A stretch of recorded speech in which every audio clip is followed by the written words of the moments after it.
नवरात्रि साल में 4 बार आता है।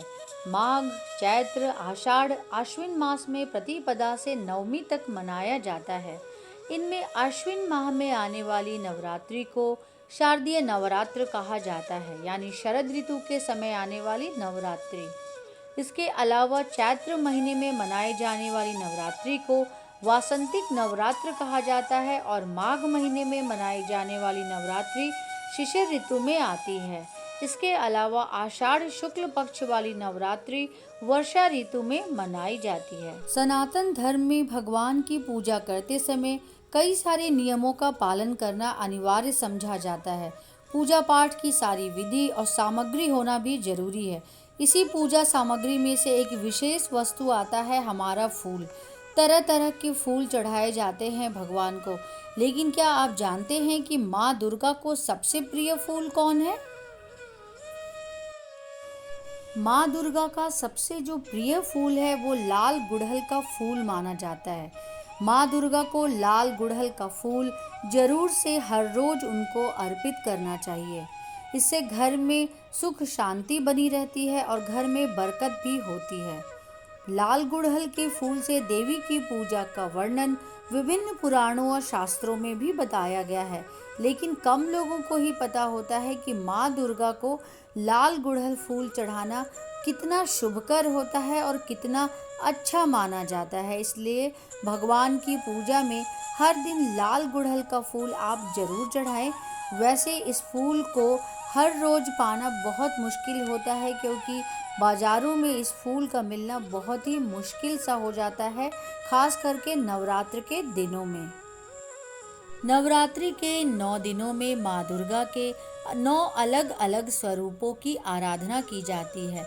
माँ दुर्गा को गुड़हल का पुष्प, जो कि अलग अलग रंगों में आता है, उसको आप चढ़ा सकते हैं, लेकिन कहते हैं कि माँ दुर्गा को लाल गुड़हल अति प्रिय है, इसलिए इसे ही चढ़ाना चाहिए।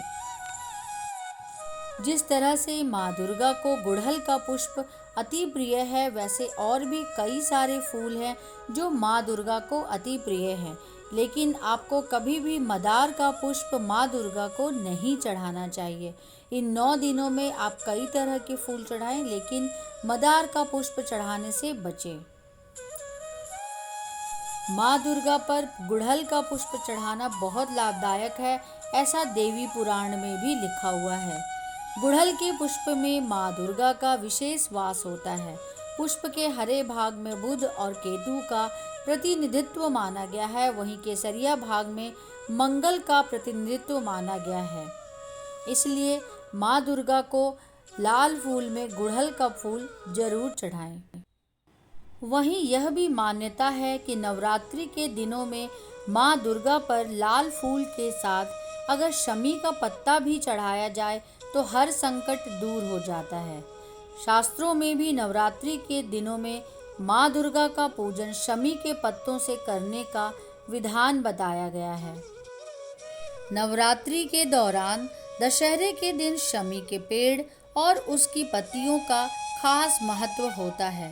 मान्यता है कि भगवान श्री राम ने रावण वध से पहले शमी की पूजा की थी। भगवान श्री राम लंका पर आक्रमण करने से पहले शमी के नीचे सिर झुकाकर विजय के लिए प्रार्थना की थी और तब वह रावण से युद्ध करने के लिए गए थे। नवरात्रि के दौरान दशहरे के दिन शमी पेड़ की पूजा करने से शनि देव की विशेष कृपा प्राप्त होती है। वहीं कहा जाता है कि शमी के पेड़ को हमेशा घर के पूरब और उत्तर दिशा में लगाना चाहिए। मान्यता है कि रोजाना शमी वृक्ष के नीचे दीपक जलाने से शनि की 7.5 ढैया और महादशा से राहत होती है और नवरात्रि के दौरान में तो विशेष कृपा की प्राप्ति होती है। इसलिए दुर्गा पूजा यानी नवरात्रि के दौरान हमें शमी के पेड़ के नीचे दिया बत्ती जरूर जलाना चाहिए और भगवान शनि की आराधना भी करनी चाहिए। बहुत कम लोगों को पता है कि माँ दुर्गा को शमी का पत्ता भी अत्यंत प्रिय है। नवरात्रि के दिनों में गुड़हल और साथ में शमी का बस एक पत्ता हर दिन अगर चढ़ाएं तो माँ भगवती की असीम कृपा प्राप्त होती है। शमी का पत्ता माता को अर्पित करने से घर में सुख शांति बनी रहती है और सभी तरह के संकट दूर होते हैं।